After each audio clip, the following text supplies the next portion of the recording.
Baka meron namang rollback sa paliko. Alam mo, napakalungkot isipin eh.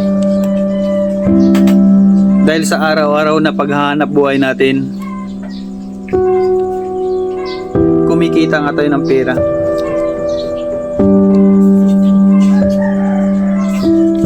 Pero pag dumating ito sa'yo, ito, yung araw-araw na paghirap mo na pagtatrabaho,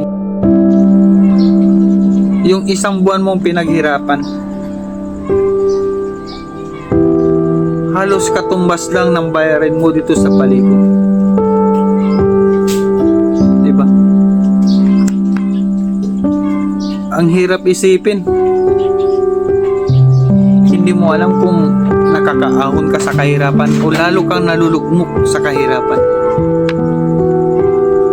Diba? Ito. Dati ang bayarin ko is 4,000. Ngayon 7,000. Wala akong reklamo sa computation dito. Tama yung reading. Tama yung computation. Pero yung per kilowatt na babayaran mo, ang taas.